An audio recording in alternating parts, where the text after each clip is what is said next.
Trojan Media Network. Presented by Pechanga Resort Casino. Are you ready for some football? This is Trojans Live on this Monday, April 7th, Spring Football Edition. We'll talk about all that's going down, what's the latest, as we get ready for the fall season of USC college football. Plus, cover the rest of the USC athletics world. It's all ahead tonight on Trojans Live, the exclusive USC Trojans Coaches Show.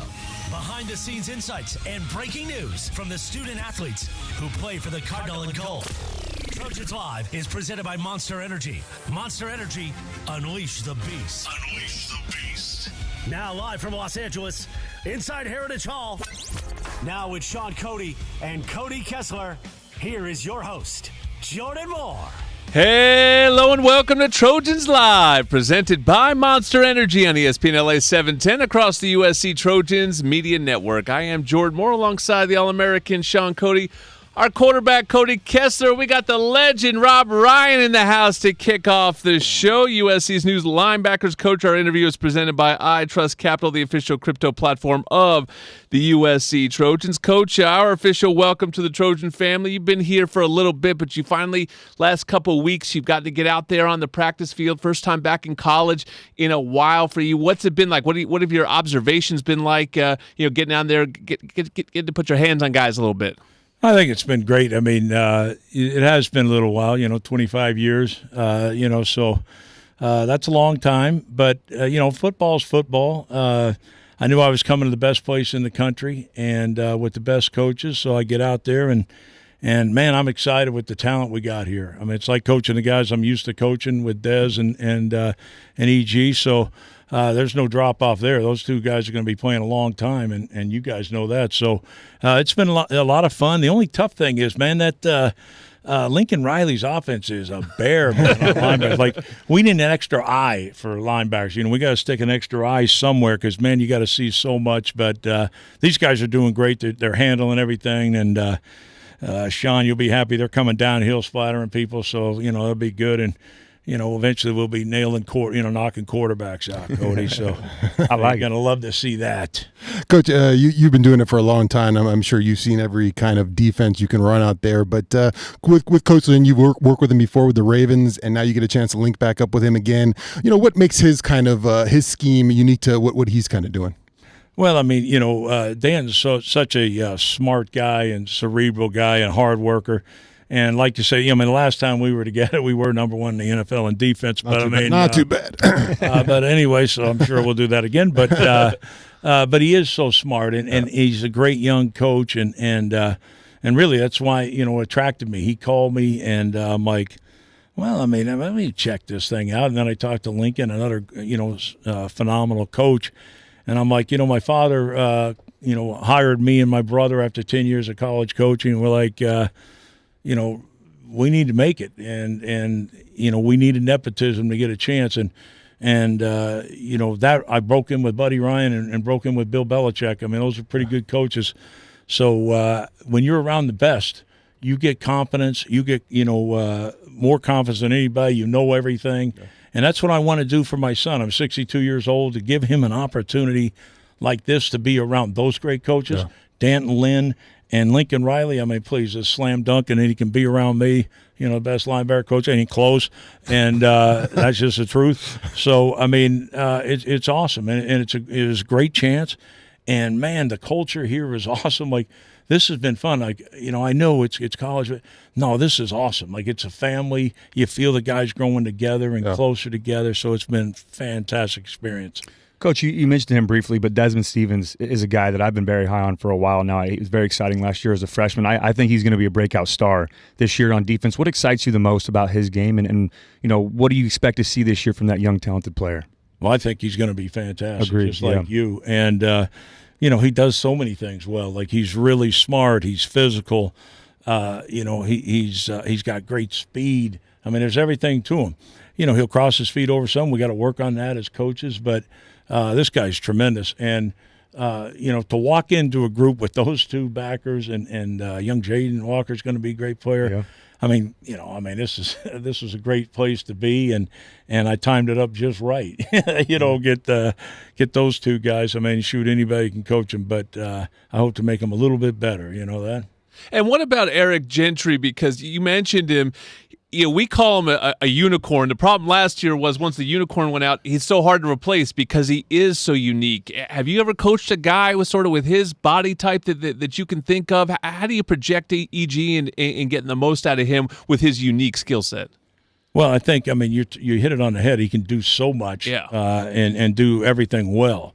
He is a unique guy, but Malcolm Jenkins might be the closest guy. He can play everywhere.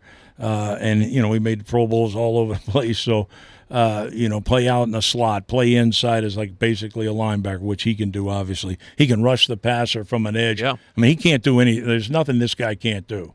He, like I like to say, he does the unusual usual. Like it's natural form, but he is a unique human being. There's no question. At 6'6", can run like a deer.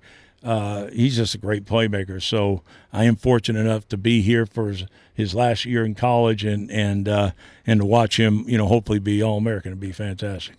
Coach, in the NFL, there's no recruiting, and maybe some questions on whether or not you were going to be part of the recruiting process here at SC. But as soon as you got here, it seemed like you jumped on a plane and you're out there trying to recruit guys. What's it like been recruiting players to go to school again as opposed to just getting them handed to you?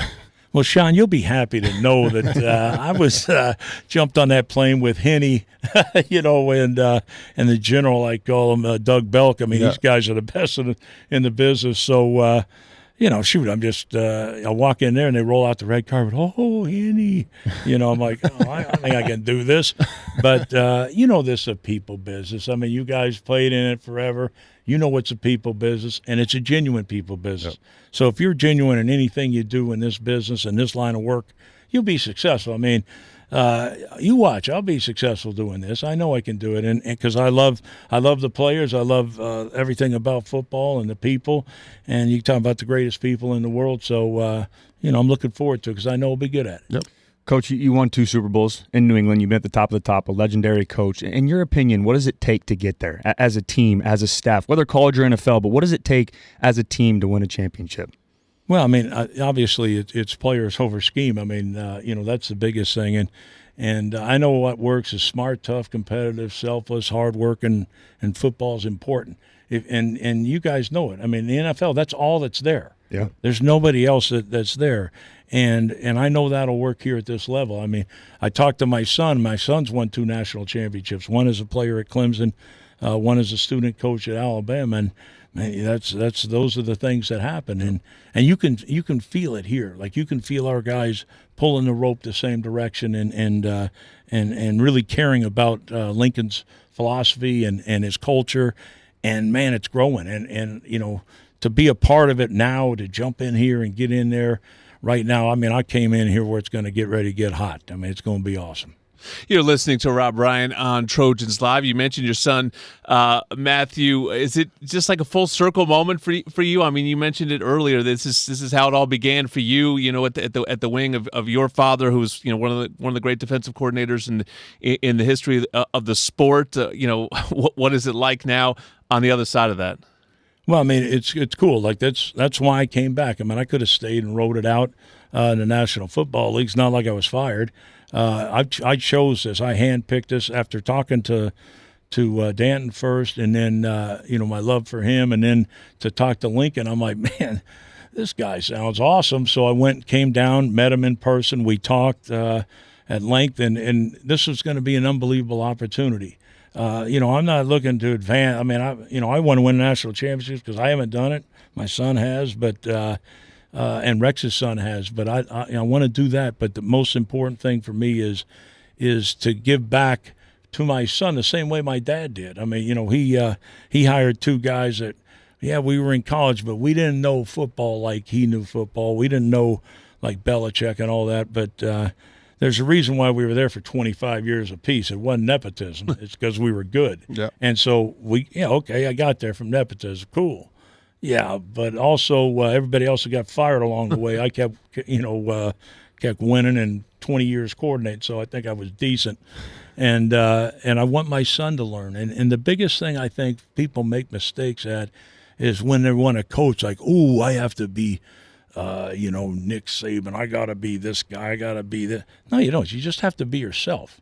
If you're yourself, players going to love that because, that's worked for me. In all those years, I was never Buddy Ryan. I was never half as tough as Buddy Ryan. I was never, whatever Belichick, man, he was, that dude was sarcastic and man, but he was Bill Belichick. I'm Rob Ryan. I know I'm successful because I'm just being myself. And I want Matthew to learn that. And I think if he had gone to someplace else, you never know what's going to happen. Now he wants to be some other guy. It's never going to make it. Hell, that ain't good. I want him to be around the best. He's around the best coach. Like Lincoln Riley's the best head coach, and Danton Lynn, without question, is the best coordinator in football. I don't care pro or college. So that's a great learning part. And then when you're in college, recruiting's so good. I mean, we got Henny and Doug Belk. He can learn from them too. Yeah. I don't know if I can. I'm 62 years old, but I know he can. And this, you're talking about the number one business student in the world, or last year in his senior year.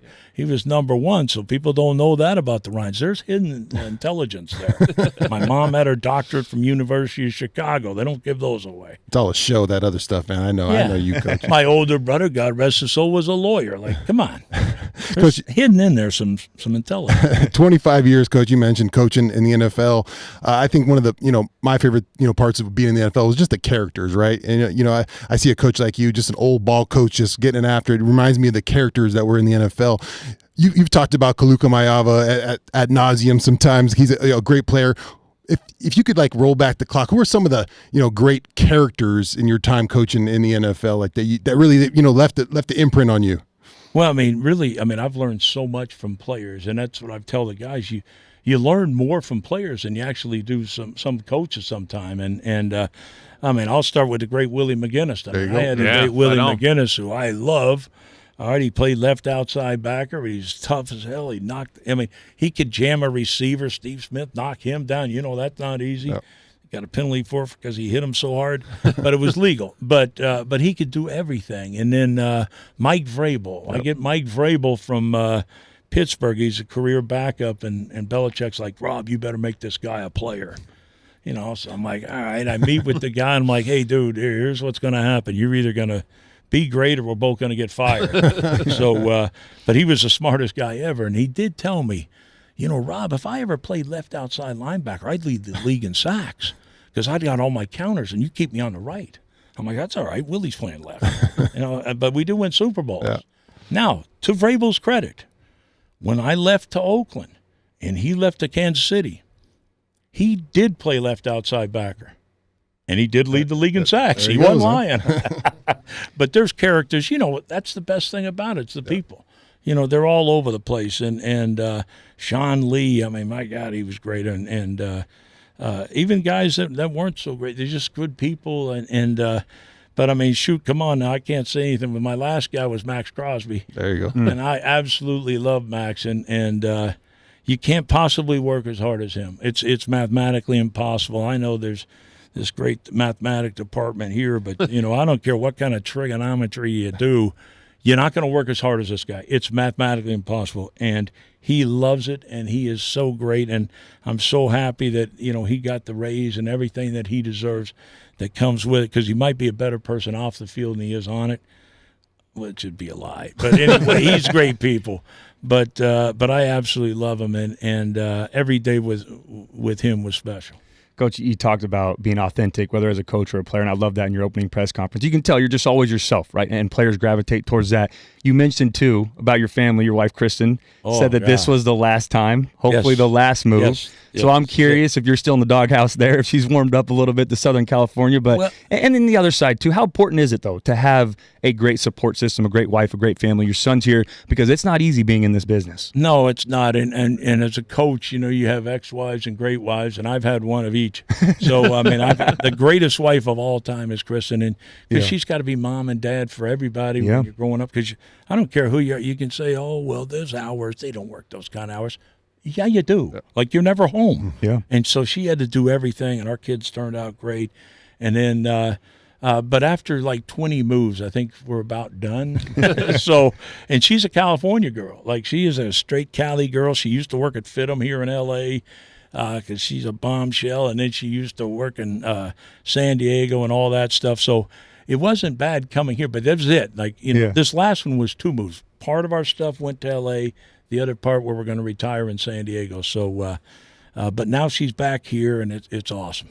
Well, it's 80 degrees this week, so everyone's feeling good about the move this week. We're happy to have you, Coach. Your wisdom in these halls is welcome, and great to have you on the show as well. Looking forward to everything that you're going to bring to the program this season. Ready to take it to the next level? Unleash the beast this college tailgate season with Monster Energy. Tear into a can of the meanest energy drink on the planet. Monster Energy. Unleash the beast. All right, we got a new player coming up on the football side, too. It's Prince Strachan, transfer receiver, coming up next on Trojans Live.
The ESPN LA. Presented by Pachanga Resort Casino. We're back with Trojans Live. It's a touchdown, USC. This is Trojans Live on this Monday, April 7th, getting you ready for the USC football season all over spring football. Once again, with Sean Cody and Cody Kessler, back to Jordan Moore. The Best in the Game is brought to you by Old Dominion Freight Line, official freight carrier of USA Athletics, helping the world keep promises. Our Best in the Game is Prince Strachan, new transfer receiver, has joined USC. Jordan Moore, Sean Cody, Cody Kessler. Prince, man, welcome to USC. Welcome to Trojans Live. Good to have you. Life in the portal, what were you looking for? How did you end up at USC? I was looking for basically, it was really 2 things. It was a traditionally, winning football team, and definitely from a coaching standpoint, where am I going to get the best coaching and all that stuff, good stuff. So, yeah, when you look at USC, you look at all the Heisman Trophy winners, and then you see national championships, like all that stuff, like, greatness have a pattern, you know what I'm saying? So definitely national championship is definitely, the goal, and yeah, that played a big role in coming here. And then the coaches standpoint too. You know, we have great coaches here, like the best in the game. So like, you know, trying to take my game to the next level. Yeah, that played a big role in it. How's it going adapting to LA and here in Southern California as you came down from Boise State there? Oh, it's been well. Definitely got to get used to the traffic, but it's been good. It's a nice city out here, nice community. You know, nice people and everything. You know, I love the school, and yeah. You're not going to get used to the traffic, I promise you. You'll learn to know the right times to leave and all that, but you're going to find some traffic in LA. Okay. You join a very talented wide receiver room with Kai Lemon, Jacoby Lane, some other guys that are in there right now. How's it been getting to learn from those guys and compete with those guys during spring? It's been awesome, you know, and kudos to those guys. You know, when I came in, they really, you know, welcomed me and everything, going over playbook technique and all that stuff like that. They really welcomed me and the Trojan family, and yeah, I appreciate those guys. You have a really cool backstory, so tell it to us so people can catch a little accent. You're from the Bahamas. You were late to football. knowing the rich history of the Bahamas, I'm guessing you were a sprinter at some point. Were you a runner of some kind? Yeah. I assume you were a sprinter, and somebody said, you know what? If you just run fast and catch something at the end, you could be a receiver and make even more money. Tell everyone your backstory though, and how you got into football. Yeah, so obviously you're from the Bahamas. There's no football in the Bahamas. I know y'all got questions on how did I start at football. Yeah, so my dad played college football in Bethune-Cookman, and he kind of just passed that knowledge on to us.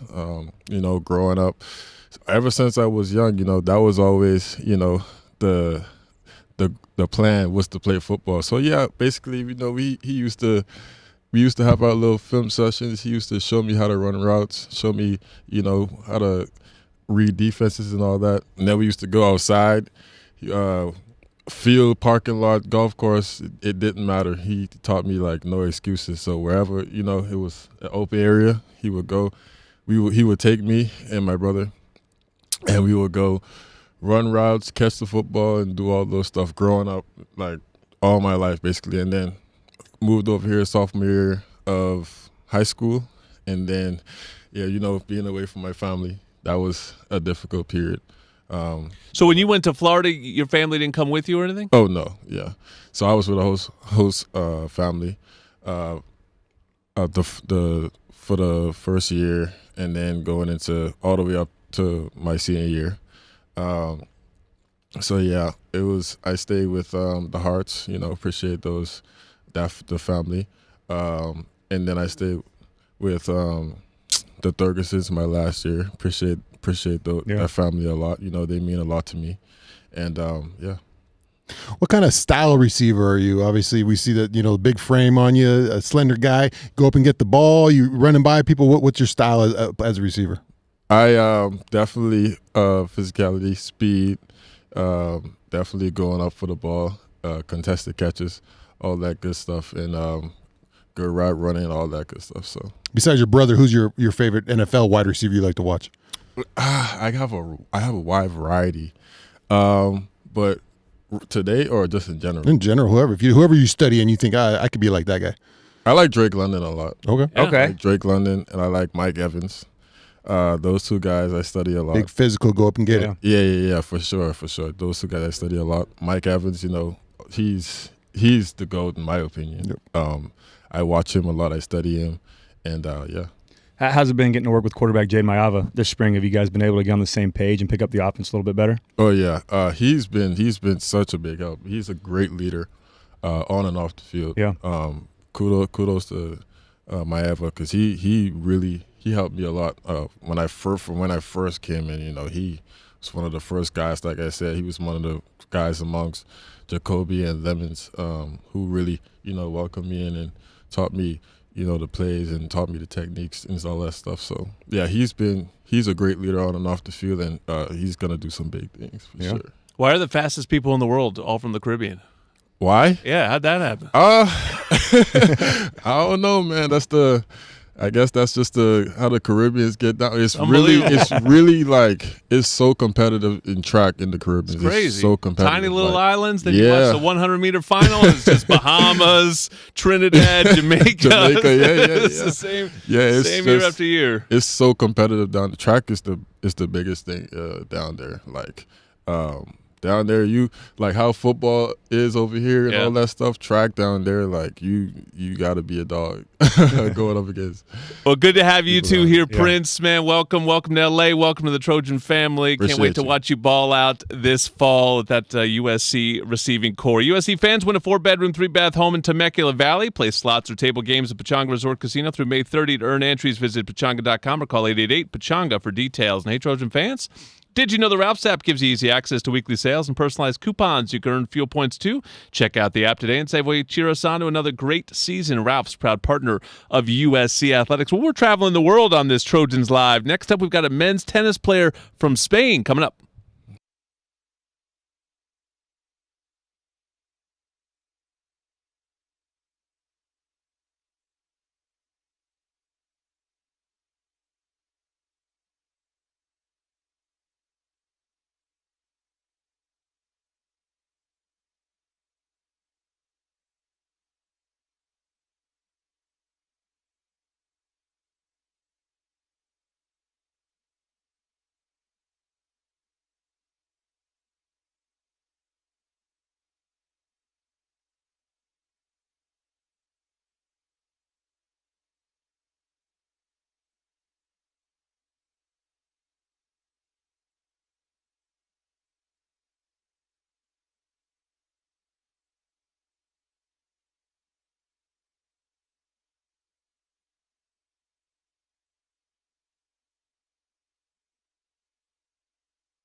This is the ESPN LA USC Trojan Media Network, presented by Pechanga Resort Casino. This is Trojans Live on this Monday, April 7th. Once again, with Sean Cody and Cody Kessler. Back to Jordan Moore. When you've got good beer and good vibes, it's all bueno. Stone Buenaventura Salt and Lime Lager is Baja-inspired and imported from San Diego, located near you at findoutstonebrewing.com. And Fight on Trojans and Fly On with ONT. Ontario International Airport is a proud sponsor of our USC Trojans. Visit SoCalSoEasy.com to book your journey through ONT today. I don't know if ONT flies to Barcelona. They are an international airport. But our next guest flew here from Barcelona. Jordan Moore, Sean Cody, Cody Kessler. Matteo Morazzi joins us now from USC men's tennis, a freshman. Tell us your backstory. We were just talking to Prince, and he came over from the Bahamas. How did you find us? Well, it was pretty interesting. I came with one of my best friends from back home. My parents are Italian. I was born in Spain. He's French. We both practiced in Mallorca in Rafa's academy. And we were not meant to go to college. We had everything set for next year. Each of us had our path, but then Coach Maisie and Coach Mark Lucero came to us, and they really treated us like family since the first day, and it's something that we really look for when we go to some new place, let's say. So it was great. I mean, and it's been a joy for now. Yeah, you mentioned the Rafa Nadal Academy. How was that experience? Sounds like a pretty unique thing you got to do there. Yeah, it was. I mean, I spent 7 years there. So I got there when I was 11, and I left when I was 18. So I How did you get into that? How did that work out? I used to practice in Barcelona, and I went as a summer camper as a little kid just to have fun, to see if I get to meet Rafa. And after 2 months, I was practicing there, spending time with him, and Wow. yeah, and my last 2 years I could practice with him, talk to him, spend time with him, and it was like a big family. Yeah. What's a day like there? How do they break a day down? Are you just playing tennis all day? Obviously, you got to go to school too. I think the easiest way is like saying it's like the kindergarten of college, or like the little Yeah. school of college, because it's very similar. We practice in the afternoons or mornings, and then vice versa with school. So here instead is like a little bit more diverse, and like school and goes in between practices. But there, like the schedule is more stable. But it was very similar to here, so it was not a very big change.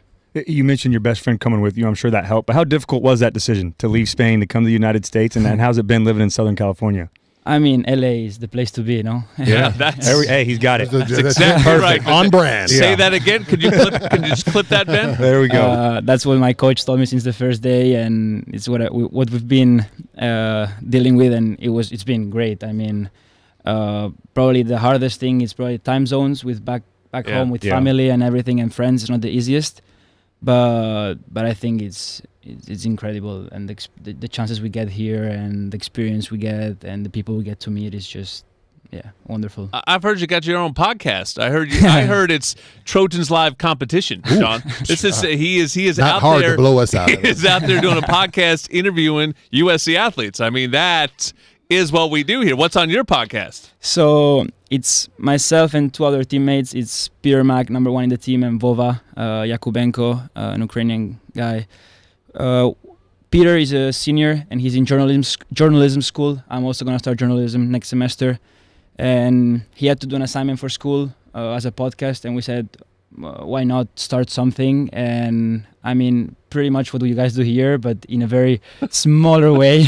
We bring athletes and we just get to know them, get to know their sport, and it's incredible. I mean, there's so many things I don't know personally about other sports and about other people, and it's been so far the best way to meet people, to make friends, and yeah, I mean, it's been great. Sean's available if you want to book him anytime.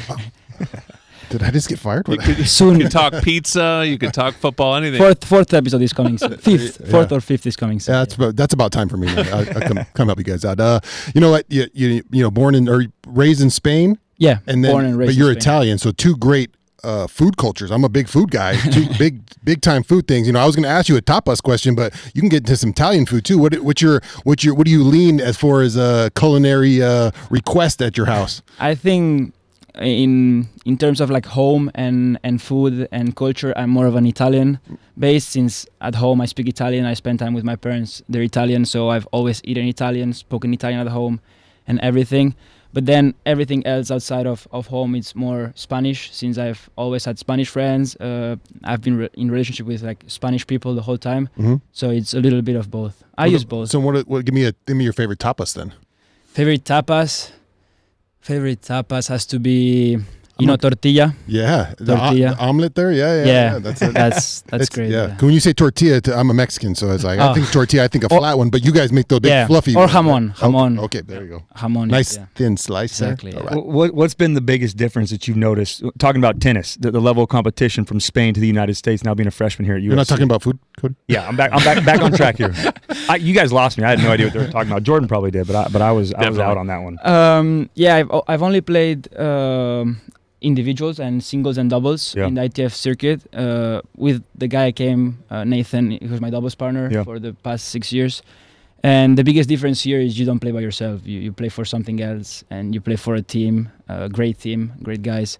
And I told everyone since I came, I felt great winning tournaments by myself, but I've never felt so good on a tennis court when we clinched 4-3 against a big team like UCLA, for example, 2 times this year, or Pepperdine. Those were just incredible, because it's not just you. I mean, when I win a tournament, I'm happy, I'm grateful, but then next week you go on again. Yeah. And here it's like you play for something bigger than just yourself. It's just another way of living tennis, and it's just great. You mentioned the Italian-Spanish combo there, the best 2 players in the world, Yannick Sinner, Carlos Alcaraz. One's Italian, one's Spanish. Who are you repping? You put me on the spot. Yeah, I want to know. Greatest player in the world right now. I'll say You have to have a take. You got a podcast. You got to have a hot take. Podcasters need takes. I'm not the biggest fan of Carlos, even though he's one of the greatest players right now. Throw him right under the bus. Let's do it. That's a viral take right there. I really like Yannick. Yeah. Yannick is, He's the best player in the world now. I think so, yeah. All right, well, we're looking forward to you climbing those charts too, Matteo Morazzi. Great to have you on, man. Good luck with the podcast. Good luck with the rest of the season. USC men's tennis is hosting Michigan State and Michigan this weekend, Friday and Sunday. So go check them out over at Marks. Don't wait until game time to plan for retirement. Open your free iTrust Capital account today. Get your crypto IRA. iTrust Capital is the official cryptocurrency platform of the USC Trojans. And USC fans, if you're looking for a 4-bedroom, 3-bath home in Temecula Valley, just play slots or table games at Pechanga Resort Casino through May 30. To earn entries, visit pechanga.com or call 888-PECHANGA for details. We've got more Trojans Live to come.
USC Trojan Media Network.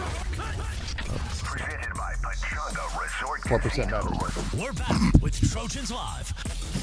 This is Trojans Live on this Monday, April 7th, once again. With Sean Cody and Cody Kessler.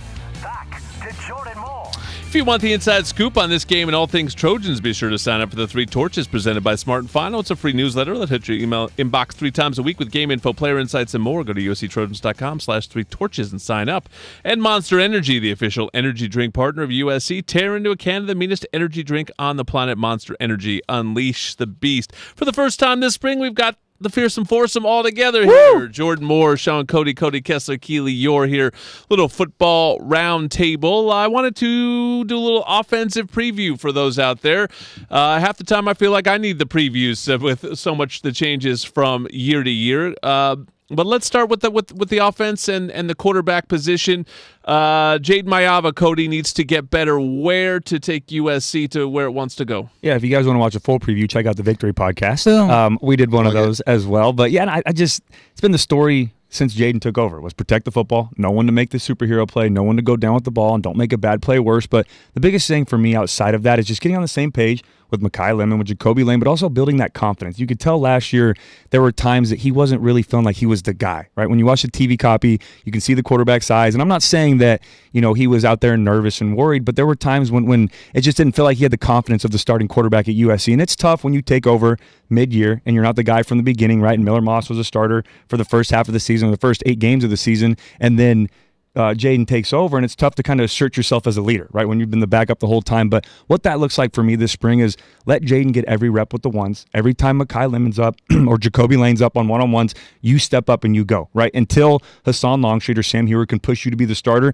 you take all those reps as a one, you walk around like you're the starter, you treat every practice, every meeting that way, and then that will start to transition into game day. And obviously, it's going to be a long time until then, but I just want to see him take that next step as a leader on this football team. I thought it was pretty interesting. Both Coach Riley and Maava were pretty candid at the start of spring camp about the mental game, of how that needs to improve for Maava. That almost hinders him a little bit. Cody, you've talked about it before, about how he looks a little hesitant out there, and that ultimately is going to affect you as a quarterback. But it was funny. Riley said he's a guy who I'm not worried about that he's going to work. He's not going to want to work. He's not going to want to improve. He almost wants to do that too much where it gets in his way. So I think both of them admitted, you know what, I need to be a little bit kinder to myself and let myself grow in this role now that, he's more of a QB1 in this. Yeah, it was, a very interesting year for him. You go from, not playing and kind of watching Miller, and then the struggles that happened there, and then you had to come in. So, as a player who, wasn't a quarterback, and you want to follow your quarterback on a team, and the team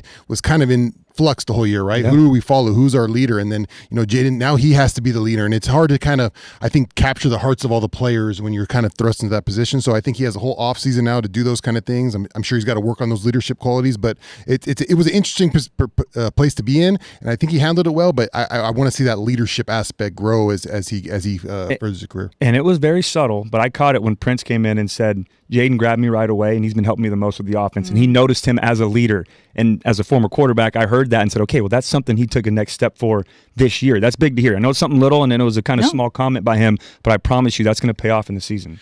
Keely, the best player on this offense last year was undoubtedly Woody Marks. And so you have to replace him. It has become something kind of commonplace in the Lincoln Riley era. They did bring in 2 transfer running backs. We talked to one of them in Wayman Jordan. There's also Eli Sanders, who's a productive college back who's come in.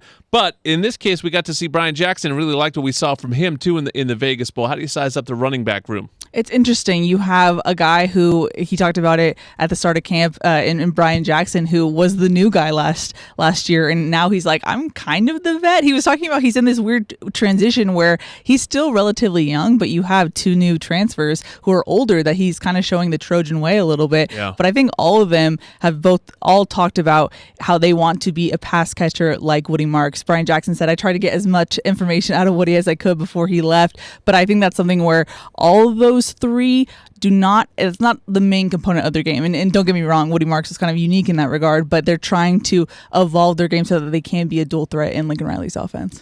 Yeah, it's Brian Jackson has the most carries on this football team, or the most experience in a Cardinal and gold jersey, and he has less than 40 touches. That's a little concerning, but then you look at the 2 transfer guys. Wayman Jordan, I'm a big fan. Go watch his tape at Hutchinson Community College, and you can argue, okay, it's a JUCO. He's not playing against great talent. His game is going to translate. I promise you that. He's a very good football player. We had him on the show last week. Eli Sanders, another guy from New Mexico, I thought was a very good football player, averaged over 7 yards a carry. So I know there's some concern with that running back room and who's going to be the guy, but I feel like we're going to be in good hands, and who's going to be that next transfer guy to step up, like we had with Woody Marks, like we had with Travis Dye, all these guys that keep stepping up and becoming that new running back here at USC. Sean, my big theory that I sort of posited at the end of last year and now really can't wait to see how it plays out is a pared down receiver room will actually be more productive. To me, it looks like an NFL room right now. Jacoby Lane, Mekhi Lemon, 2 different types of receivers.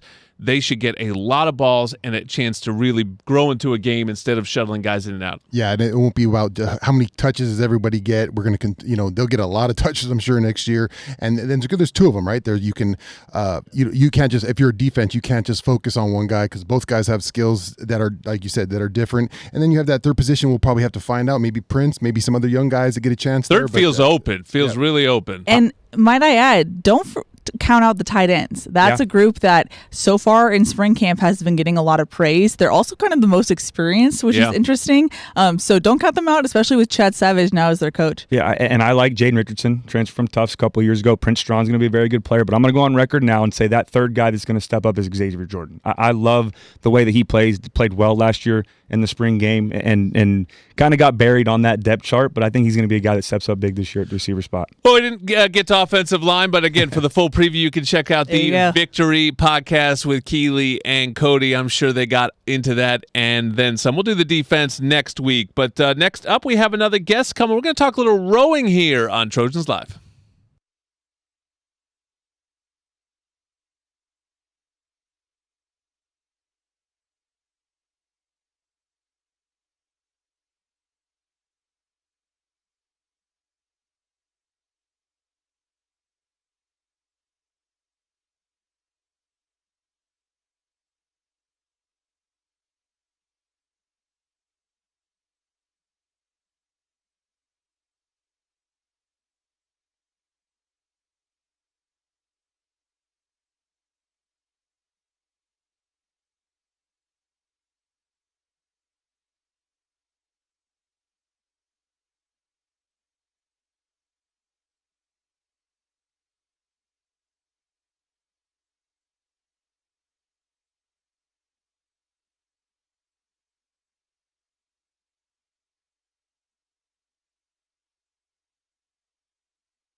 Gotta get Sean.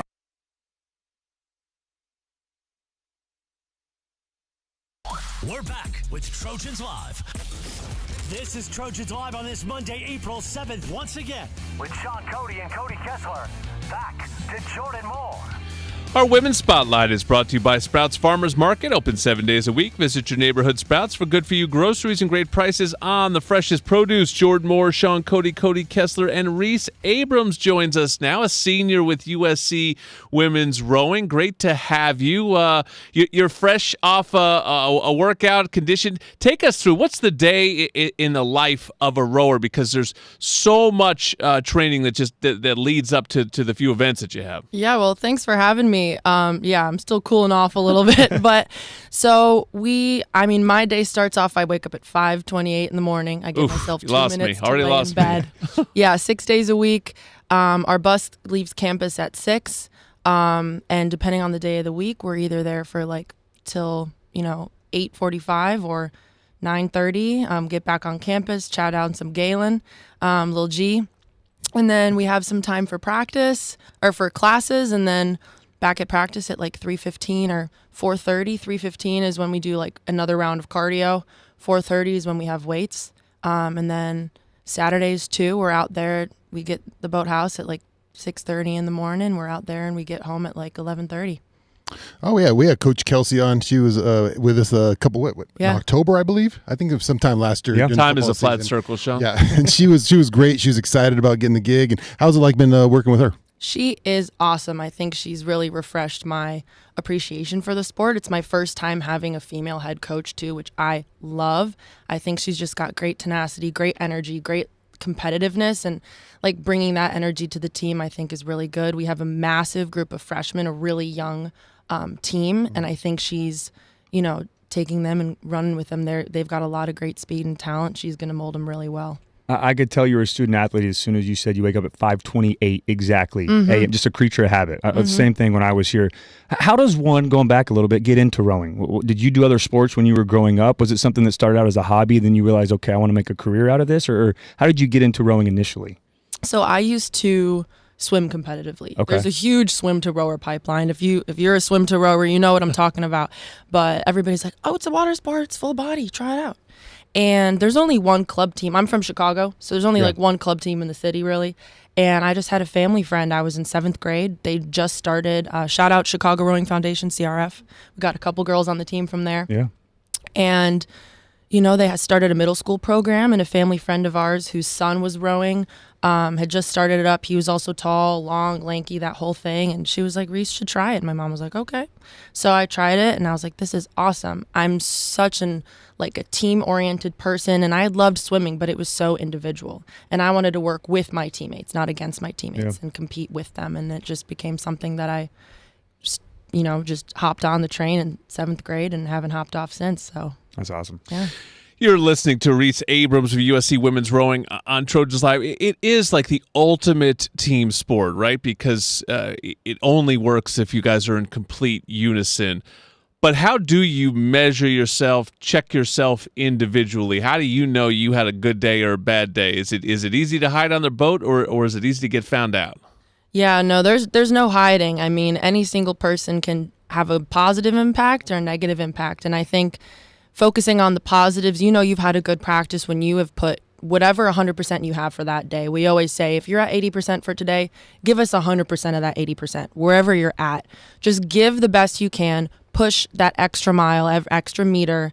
And as long as you did that, worked on the things you needed to work on, you self-advocate with the coaches, know what you need to focus on to make the team better, to make the whole, just every practice better, no matter what boat you're in. We have a little hierarchy of boats. Like each boat has a different amount of points for qualifying for NCAAs and just throughout the whole season. And so even if you're in the lowest boat or the lowest boat, you're pushing that boat, you're pushing those people. So no matter what boat you're in, you're making the team better. And so knowing that you have a good practice is knowing that you just put it all out there and you just tried your best. And if you had a little mess up, you skip on the water, something, miss a little water with your oar, as long as you don't let that dictate your whole day and you can move on, kind of have a little bit of a memory of a goldfish type thing, that's huge in rowing.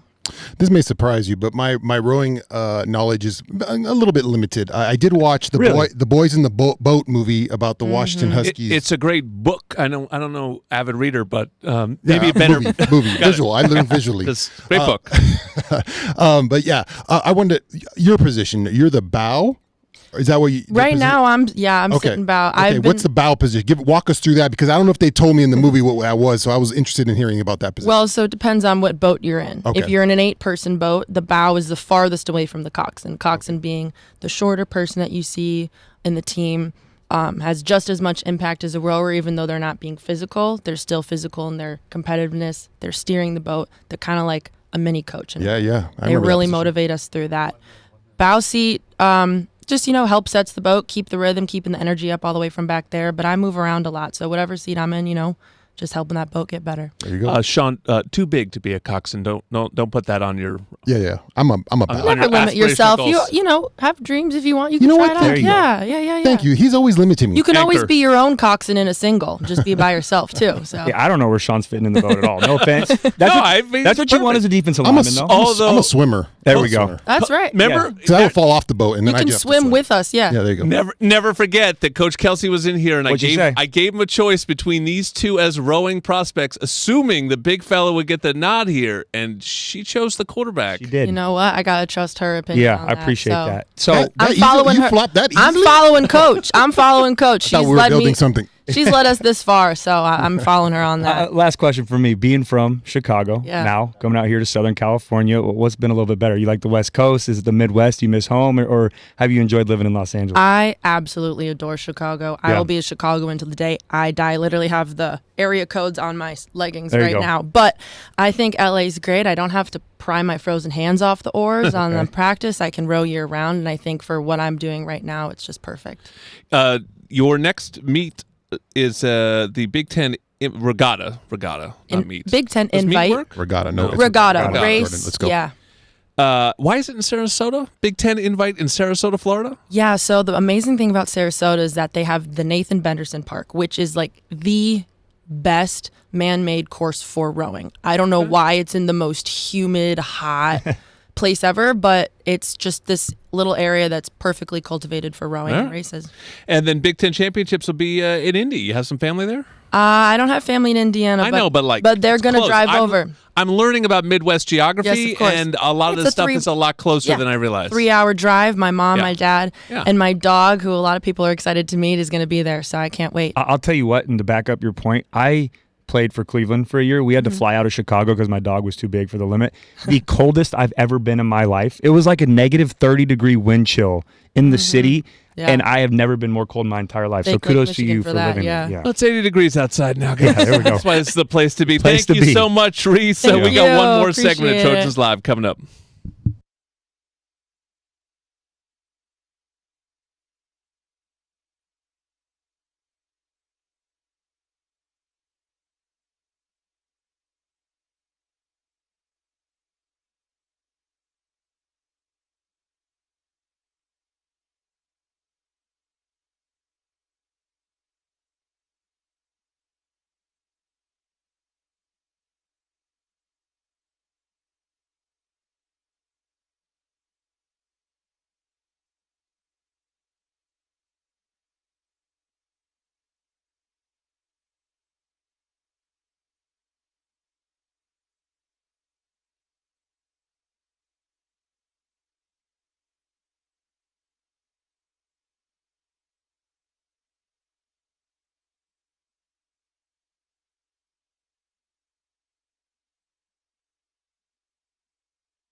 LA USC Trojan Media Network. Presented by Pachanga Resort Casino. We're back with Trojans Live. This is Trojans Live on this Monday, April 7th, once again. With Sean Cody and Cody Kessler. Back to Jordan Moore. One final segment of Trojans Live. The Over-Under is presented by Pachanga Resort Casino, proud partner of USC Athletics. We only have 30 seconds Wow. to do this. Over-Under, 75 catches for USC's top receiver in 2025. We talked to Prince. The Riley era high is 59, but 75 is my over-under. Under. Under. Okay. Yes, So sorry. Even though we're down to, Under. Cody? I'm going to go over, and I'm torn on. Do I have to pick who? No. Okay, I'm going to go over and TBD. Over, because more targets for a limited amount of wide receivers. I like it. 10 seconds. Thank you, guys. Thank you so much. Thanks, everyone, for listening. We've got 2 more shows still to come, so stick with us. We'll keep previewing this team and meet all these great athletes. Fight on, everybody. Trojans Live, presented by Monster Energy. Unleash the beast. Mayava back in, winds and throws. Jacoby Lane again. That's his second touchdown catch. Catches it at the goal line, steps in, unimpeded, with an Irish defender right behind him. The Trojans score. Tune in Monday nights at 6 p.m. on 710 ESPN and on the all-new ESPN LA app. And follow us on the ESPN LA Trojan Media Network. Trojans Live is an exclusive presentation of Play Fly Sports on 710 ESPN and the ESPN LA Trojan Media Network. Presented by Pachanga Resort Casino.